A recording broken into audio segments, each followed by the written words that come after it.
Good evening Kriti ji. About IAS के platform पर आपका स्वागत है। आज आपका मॉक इंटरव्यू शेड्यूल किया गया है। हमारे साथ अमित सर हैं जो कि आपका मॉक इंटरव्यू लेंगे। Yes sir, please continue. Good evening sir. Good evening good evening. अपना इंट्रोडक्शन दीजिए, अपने बारे में बताइए, अपनी एजुकेशन क्वालिफिकेशंस, और अगर आप वर्तमान में कहीं कार्यरत हैं तो आप उसके बारे में बताइए। सर मेरा नाम कृति गौतम है। मैंने सर अपनी पढ़ाई लखनऊ से कंप्लीट की है। सर मैंने अपना schooling sir high school sir मैंने अपना लखनऊ से लखनऊ पब्लिक स्कूल से पीसीएम में कंप्लीट किया है। उसके बाद सर मैंने अपना 12th क्लास सर वो भी लखनऊ पब्लिक स्कूल 2013 में पीसीएम से कंप्लीट किया है। सर उसके अलावा उसके बाद मैंने ग्रेजुएशन किया है सर। वो भी मैंने कंप्यूटर और स्टैटिस्टिक्स और कंप्यूटर साइंस मैथ्स के सब्जेक्ट में किया है सर 2016 में। उसके बाद सर मैंने एमबीए किया है 2018 में। सर अभी I am not working, I am preparing for the exam.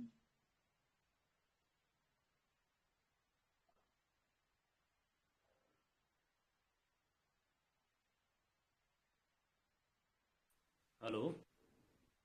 Yes sir, am I hello. Audible? हाँ, ऑडिबल ऑडिबल। एमबीए कहाँ से किया आपने, MBA? Sir doctor Shakuntala Mishra national rehabilitation university. Lucknow में? हाँ सर। किस फील्ड में किया था एमबीए आपने? और सर फाइनेंस में। तो आपने फिर सिविल सर्विसेज में क्यों आए? आप जब आपने एमबीए किया तो आपको तो कॉर्पोरेट में जाना चाहिए था। आपके ग्रेजुएशन में भी आपने कंप्यूटर साइंस और स्टैटिस्टिक्स दिया है, why civil yes sir. Services? Sir मेरा इंटरेस्ट सर बना था सर। एक्चुअली मैंने सोचा था कि मैं जॉब कर लूँ, लेकिन सर मेरी हेल्थ कंडीशन थोड़ी उस टाइम पे ख़राब हो गई, मैं हॉस्पिटलाइज हो गई थी सर। उसी दौरान मैंने फिर उसके बाद ही सर मैंने प्रिपरेशन ही डायरेक्ट स्टार्ट कर दी थी। ओके, चलिए, कोई बात नहीं। क्वांटम टेक्नोलॉजी सुना है आपने? हाँ सर, सुना है। उसके क्या क्या एप्लीकेशन है? और सर क्वांटम टेक्नोलॉजी से सॉरी सर, मुझे अभी रिकॉल नहीं हो रहा है। कोई बात नहीं, ठीक है। अगला सवाल पूछते हैं। नैनो टेक्नोलॉजी के बारे में जानते हैं आप? हाँ सर। सर बताइए उसके। नैनो टेक्नोलॉजी से सर नैनो चिप्स का निर्माण कर सकते हैं सर। उसका एप्लीकेशन सर कई सारी फील्ड्स में है, जैसे कि सर मेडिकल में है, कैंसर ट्रीटमेंट के लिए यूज़ कर सकते हैं। इसके अलावा सर नैनो चिप्स बना सकते हैं, जो कि हमारे जो सेमीकंडक्टर मिशन चल रहा है उसमें सर यूज़फुल होंगी। और सर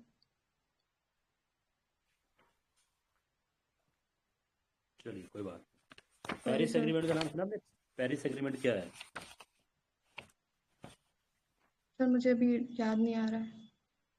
पेरिस एग्रीमेंट 2015 किससे रिलेटेड है ये? सर इन्वायरमेंट से। ओके, ठीक है, ओके। चलिए, आगे चलते हैं। ईवी पॉलिसी चल रही है, ईवी ईवी का यूज़ हम बढ़ा रहे हैं, गवर्नमेंट, ठीक है ना, यस सर। पॉल्यूशन कम करने के लिए। तो ईवी के ड्रॉबैक्स क्या हैं? सर ईवी के ड्रॉबैक्स ये हैं कि एक तो सर हमारे पास वो इंफ्रास्ट्रक्चर नहीं है अभी कि हम ईवी को बढ़ावा दे सकें। सर उसके अलावा सर आप ईवी के ड्रॉबैक्स पूछ रहे हैं या फिर उसको यूज़ करने के? दोनों के, ईवी के प्रोसेस के, आप मोबाइल यूज़ करते हैं उसके ड्रॉबैक्स होंगे ना कुछ। इस तरह के ईवी के क्या ड्रॉबैक्स हैं? व्हाट आर द चैलेंजेस कि इसको सही है, यूज़ करना चाहिए या नहीं करना चाहिए, अप्लाई करना चाहिए या नहीं करना चाहिए, क्या रीज़न, क्या चीज़ें हैं? ये बताइए मुझे ईवी के सर बारे में। Sir EV sir green energy को प्रमोट करता है, तो सर उसका यूज़ तो मतलब सही दिशा में होना चाहिए, बहुत हेल्पफुल रहेगा एनवायरनमेंट के लिए। लेकिन सर ईवी के प्रॉब्लम्स यही हैं कि सर एक तो इंफ्रास्ट्रक्चर है नहीं कि उस उन व्हीकल्स को बढ़ावा दिया जा सके, जैसे सर चार्जिंग स्टेशंस नहीं है। सर ये वाली प्रॉब्लम्स हैं। उसके अलावा सर ईवी व्हीकल्स अभी महंगे पड़ते हैं लोगों को खरीदने में, तो सर इसलिए उनको मार्केट में ला पाना उस तरीके से मुश्किल हो रहा है। इसके अलावा सर अ, सर ईवी के लिए जो बैटरीज आती हैं सर, वो भी उसमें भी कुछ इश्यूज हैं सर। सॉरी सर, मैं थोड़ा सा नर्वस हूँ अभी, तो कोई बात नहीं, पॉइंट्स नहीं आ नर्वस रहे मुझे। आप रिलैक्स रहिए, ठीक है। अच्छा, वाटर पोल्यूशन की समस्या है भारत में? Yes sir. उसे आप कैसे सर सॉल्व करेंगे? अगर आपको जिम्मेदारी दी जाती है, आप कैसे सॉल्व करेंगे उसको? सर वाटर पोल्यूशन की समस्या को सर सॉल्व करने के लिए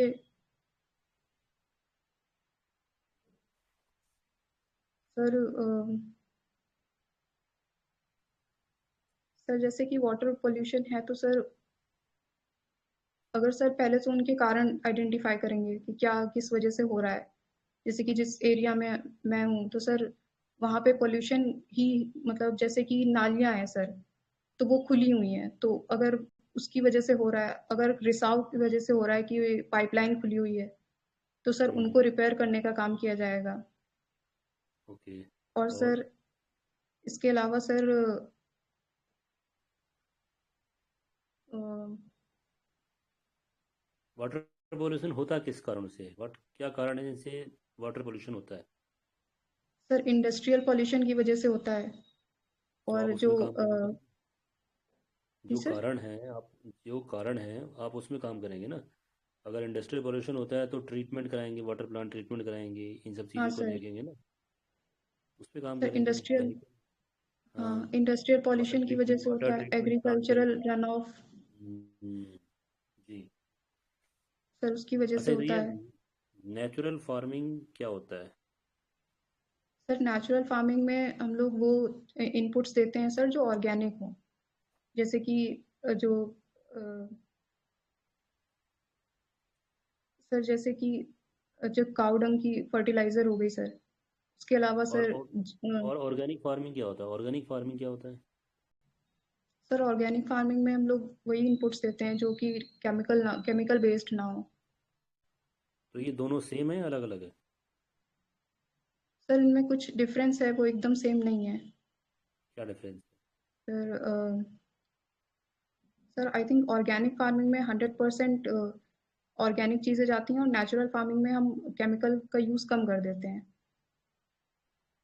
तो सर उसमें है? रहता है। ये अपने उत्तर प्रदेश की 5 टूरिस्ट डेस्टिनेशन का नाम बताइए।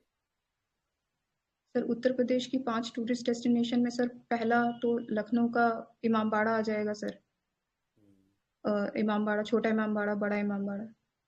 सर उसके अलावा आगरा आ जाएगा सर। हम्म, सर आ, आगरा में सर ताजमहल है, वो आ जाएगा एक टूरिस्ट डेस्टिनेशन में।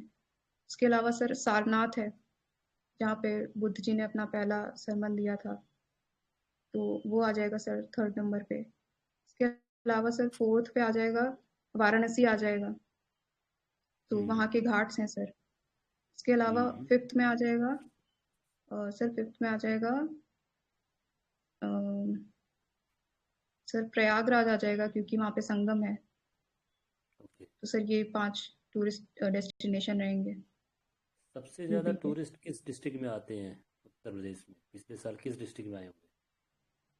सर अभी तो सर महाकुंभ की वजह से प्रयागराज में ही आए हैं, काफ़ी टूरिस्ट अट्रैक्शन रहा है वहाँ पे। तो सर प्रयागराज फिलहाल के अगर अ, कुंभ मेले को अगर हटा दिया जाए तो? सर जितना सर मुझे याद आ रहा है, शायद वाराणसी में आए हैं सबसे ज़्यादा टूरिस्ट। कोई बात। अच्छा, ये बताइए, शिक्षा व्यवस्था को सुधार करने के लिए आप क्या करेंगे उत्तर प्रदेश में? सर शिक्षा व्यवस्था में सुधार करने के लिए मुझे लगता है कि इनरोलमेंट रेट बढ़ाना चाहिए, कि बच्चे जो अभी तक मतलब पहुंच ही नहीं पा रहे हैं स्कूलों तक, पहले सर उनको स्कूल्स तक पहुंचाया जाए। उसके अलावा सर एक और जो चीज़ है कि सर गर्ल्स का पार्टिसिपेशन इंक्रीज करना चाहिए हमें। उनकी समस्याएं जाननी चाहिए कि क्यों उनका ड्रॉप आउट रेट ज़्यादा हो जाता है सर, और इंफ्रास्ट्रक्चर सुधार करना चाहिए स्कूलों में। तो सर जैसे पानी की समस्या है, या फिर सैनिटेशन की जो प्रॉब्लम है उसको सॉल्व करने की कोशिश करनी चाहिए सर, ऐसी अच्छा, सारी वुमेन प्रॉब्लम। वुमेन एम्पावरमेंट से आप क्या समझते हैं? सर वुमेन एम्पावरमेंट से ये समझते हैं कि जो वुमेन है उनको सर एक तो वो शिक्षा के क्षेत्र में उनको आगे लाया जाए, और सर उनको फाइनेंशियल इंडिपेंडेंस दी जाए। तो सर इस तरीके से सर जो वुमेन मतलब उनको जो उनकी डिसीजन लेने की कैपेबिलिटी है सर, उसको बढ़ाया जाए। तो सर वो मेरे ख्याल से वुमेन एम्पावरमेंट है। चाइल्ड मैरिजेस अभी भी क्यों प्रेवलेंट है इंडिया में? सर चाइल्ड मैरिजेस इसीलिए प्रेवलेंट हैं क्योंकि एक तो सर शिक्षा की कमी है, और दूसरा सर ये चाइल्ड मैरिज के क्या-क्या नुकसान हैं, उसकी अवेयरनेस कम है लोगों में। तो लोग मतलब लड़कियों को अभी भी एक बोझ की तरह देखा जाता है सर, तो इसलिए चाइल्ड मैरिज कर दी जाती है। लेकिन कई सारी स्कीम्स चल रही हैं गवर्नमेंट की, वुमेन एम्पावरमेंट के लिए, पढ़ाई के लिए, शादी के लिए। कंगन सुमंगला योजना चल रही है, स्कॉलरशिप देते हैं, फ्री एजुकेशन चल रही है, राइट टू एजुकेशन में। तो फिर भी क्यों क्यों अभी तक वुमेन जो है वो एम्पावर्ड नहीं हो पाई हैं? सर मुझे लगता है कि क्योंकि ये स्कीम्स मतलब सरफेस लेवल पे दिखती तो हैं, लेकिन सर अभी भी उन तक पहुंच नहीं पाई हैं। जैसे कि सर एक जो बड़ा कारण है सर उसका पेट्रियार्की है, कि विमेन अपने ही घर में ही इतना सबड्यूड है कि आगे नहीं आ पाती। इसके अलावा सर मुझे लगता है अवेयरनेस की कमी है, और जो सर शिक्ष मतलब अभी सर जो शिक्षा का जो स्तर है सर वो भी अभी उतना बढ़ा हुआ नहीं है सर। तो sir I think 57% literacy rate है विमेन का यूपी में। सर मुझे लगता है कि उसकी वजह से भी अभी वो इतनी सारी स्कीम्स होने के बावजूद भी अभी तक उन तक वो प्रॉफिट नहीं पहुंच पा रहा है सर। जिसका एक एग्जांपल जैसे कि सर जो वुमेन के लिए रिजर्व सीट्स होती हैं जैसे कि सर पंचायत में, तो हम्म। सर अगर वुमेन है भी उस पे तो सर उनकी जगह पे उनके हस्बैंड ही सब कार्यभार संभालते हैं। जैसे कि सर तो उसमें आप अगर आप सिविल सर्वेंट बनते कैसे हैं और आप पंचायती राज विभाग में काम करते हैं, तो आप क्या करेंगे? सर मुझे लगता है कि अगर ऐसा होता है तो मतलब मेरी कोशिश यही रहेगी कि यदि ऐसा वुमेन मतलब आती हैं इलेक्ट होकर के कोई ऐसी सीट है, तो मुझे लगता है कि मेरा यही रहेगा कि सर मैं किसी तरह उनको ये मोटिवेशन दूँ कि आप अपना काम खुद संभालने के आपके में पोटेंशियल है, तो आप वो काम खुद ही करिए। आप डिपेंडेंट मत रहिए, आप डिसीजन लेने के लिए पूरी तरीके से मतलब आप ले सकते हैं डिसीजन।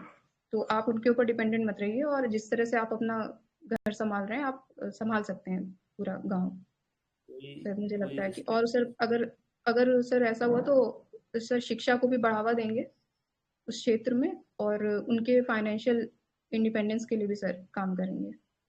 नहीं, और अगर फिर भी कुछ नहीं होता है, प्रधानपति कार्य करते हैं, तो आप कोई पीनल एक्शन नहीं लेंगे? स्ट्रिक्ट एक्शन नहीं हाँ लेंगे सर। किसी के खिलाफ?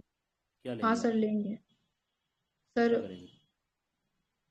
सर पहले तो उनको एक वार्निंग दी जाएगी कि आप क्योंकि नहीं है मतलब आप नहीं चुने गए हैं तो आप उनकी जगह पे डिसीजन नहीं ले सकते। जो भी सर मीटिंग्स वगैरह होती हैं उसमें भी जो महिलाएं होती हैं सर उन्हीं को पार्ट लेना चाहिए, लेकिन सर ऐसा होता नहीं है। उनके जो सर क्या कहते हैं फाइनेंसेस आते हैं, जो फंड्स आते हैं सर उसका उसको खर्चा कैसे करना है वो डिसीजन भी सर उनके हस्बैंड ही ले रहे होते हैं। तो सर इन सब चीज़ों के लिए मुझे लगता है पीनल एक्शन लेना चाहिए यदि ऐसा कुछ होता है, तो सर उनके अगेंस्ट कुछ कार्रवाई करनी चाहिए सर। चलिए ठीक है, आपका इंट्रो ओवर होता है। आपको कुछ सवाल पूछने हैं, पूछिए, फिर बाद में बताइए। और सर मुझे पूछना है ना? हाँ पूछिए। सर कभी सर ऐसा है कि सर आप भी नोटिस कर रहे होंगे मतलब जैसे अगर मुझे आ भी रहा है लेकिन क्योंकि मैं नर्वस हूँ सर, तो अ, सर आ नहीं पा रहा है मुझे। नहीं देखिए, नर्वस तो रहना नहीं चाहिए ना। आप रिलैक्स होकर रहिए, आप एक लंबी सांस लीजिए, फिर आप आंसर दीजिए। इससे आप अपना ही खराब करेंगे ना इंटरव्यू। आपको चीज़ें आती हैं, आपको बतानी पड़ेंगी। ठीक है। सर मैंने आ, अपना पहला ऑफलाइन मॉक दिया था, तो सर उसमें मतलब मैं नर्वस थी पर फिर भी मैंने आंसर्स अच्छे दिए थे जितना सर हम्म, मुझे समझ आ रहा था। उसमें मुझसे क्वेश्चन पूछे गए थे सर रिगार्डिंग इंडिया यूएस हम्म, और जो रशिया का प्रेशर चल रहा है उसके रिगार्डिंग, हम्म, और भी सर इस तरीके के कई क्वेश्चंस थे, तो मैंने ठीक ठाक आंसर्स दिए थे। लेकिन सर हम्म, मेरा सेकंड मॉक हुआ और उसमें सर पैनल मेंबर्स थोड़े ज़्यादा थे, और सर मैं थोड़ा नर्वस हो गई और वो चीज़ सर मेरा आज ही सेकंड इंटरव्यू था। पहले कहाँ दिया था? तो सर देह में ही दिया था पहला भी, और देह में ही दिया है दूसरा भी। तो उन्होंने कुछ बताया होगा क्या कारण रहे आपके? सर कल तो उन्होंने यही बोला था पहले वाले इंटरव्यू में कि आप मतलब उन्होंने यही बोला था कि आप अच्छा कर रही हैं, लेकिन बस आप बहुत ज़्यादा नर्वस हैं, तो इस वजह से आप खुद ही अपनी चीज़ खराब कर लेंगी। फिर सर आज थोड़ा सा आंसर नहीं दे पाए सर। आज तो सर आपको थोड़ा सा उसी मूड में है, तो मुझे लग रहा है शायद इस वजह से भी। नहीं, देखिए, आपको नर्वस तो होना नहीं है। पहली यस बात, सर। आप आराम से रहिए, लंबी सांस लीजिए, थोड़ा सा पॉज ले सकती हैं, थोड़ा सा ब्रेक करके आप थोड़ा सा टाइम लेके आंसर दे सकती हैं। दूसरी बात, ओके।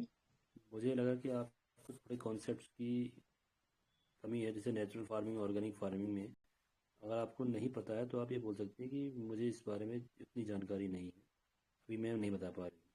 ठीक है? उस हिसाब ठीक से है सर। बोलिए। वाटर पोल्यूशन था, सिंपल था कि कैसे होता है, उसी पे आप काम कीजिए। ठीक हाँ है? सर। थोड़ा इस तरीके से। और ईवी के ड्रॉबैक्स ज़रूर पढ़िए। मैं तो कहूँगा कि अगर कोई पैनल सही हुआ तो वो पूछ सकते हैं, क्योंकि हर आदमी ये बता रहा है ईवी अच्छा है, ईवी अच्छा है। ईवी के नुकसान क्या है? हमारे इंडिया में जो इलेक्ट्रिसिटी प्रोड्यूस होती है, 50%, more than 50% thermal power plant है, कोल बेस्ड है। और वो सारे हाँ। कोल बेस्ड से आप क्या है, वहाँ की इलेक्ट्रिसिटी, आपको रिन्यूएबल एनर्जी तो आ नहीं रही है इससे। बस आप हाँ सिटी का सर। पोल्यूशन कम करके कहीं और का पोल्यूशन बढ़ा रहे हो।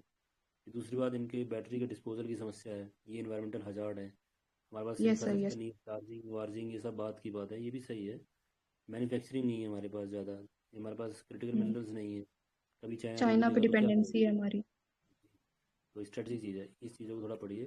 और टूरिज्म में अयोध्या का नाम जरूर लीजिए, अयोध्या में सबसे ज़्यादा टूरिस्ट आए हैं। ठीक है? वो आए ही ओके नहीं सर। आपके यहाँ। यस। सॉरी ठीक सर। है, गुड लक। ठीक है sir. Okay. Thank you sir. Thank you sir.